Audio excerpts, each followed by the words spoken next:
Air drafts inside a building not only compromise comfort, but also increase energy consumption. Today, I would like to demonstrate exactly how you can use the Wöhler BC 600 to effectively detect leaks and how to document the whole process afterwards.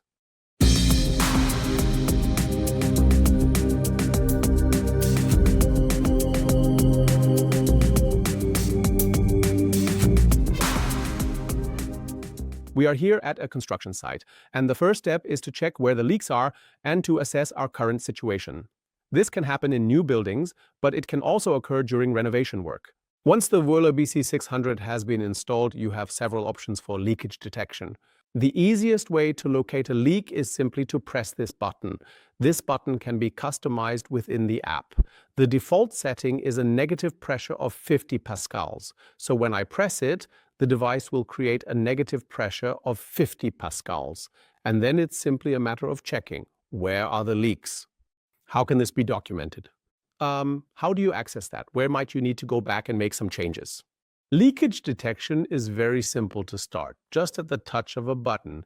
The only thing you can't see right now are the flow rates.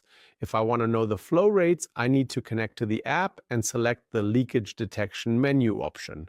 Once the Wi-Fi connection has been established, I can easily select the leakage detection menu option via the app. I don't want to carry out a series of measurements, I just want to locate the leak.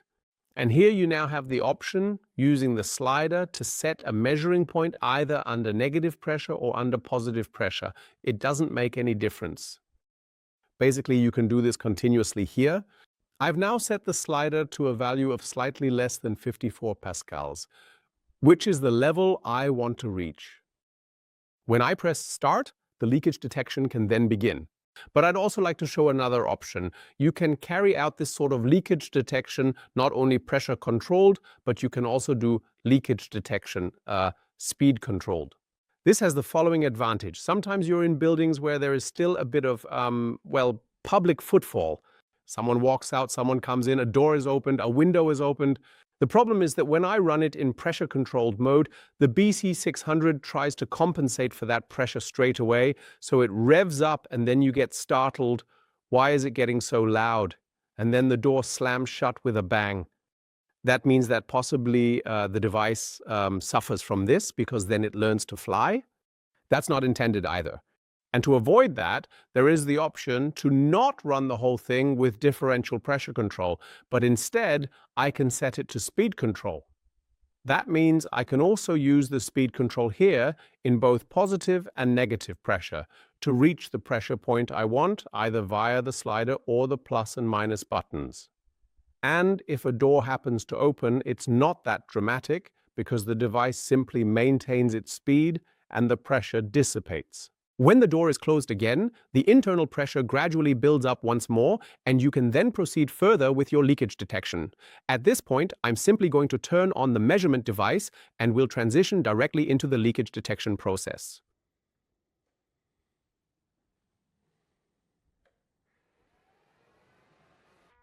To successfully identify and locate leaks, a slightly damp or moist hand is usually sufficient for the task, so you can actually feel the airflows passing by. Another way to make everything visible is the Wöhler S100. By utilizing this handheld device, which is charged through a standard USB port and into which you simply insert these liquid pods, you can create a thick fog and very impressively demonstrate exactly where leaks are located. For example, you can see where air currents are present, such as in the window area, around various electrical installations, or specifically in the area of the roller shutter box. The smoke test is also an impressive way of checking the airtightness of the seals on old front doors, which may well help speed up the decision-making process in some cases. It's also a brilliant way of checking the airtightness of old mailboxes.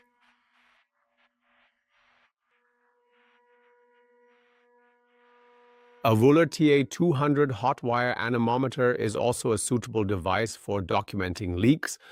With the telescopic rod and the bendable head, you can also easily access difficult areas where you would otherwise need a ladder. However, with a hot wire anemometer, you can only detect an airflow, meaning an air velocity, but not a volume flow.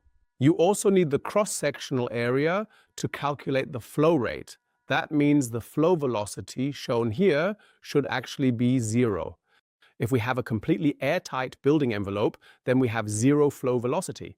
Anything above 0 indicates a leakage. However, with this device, you cannot determine the severity of the leakage, but only the flow velocity.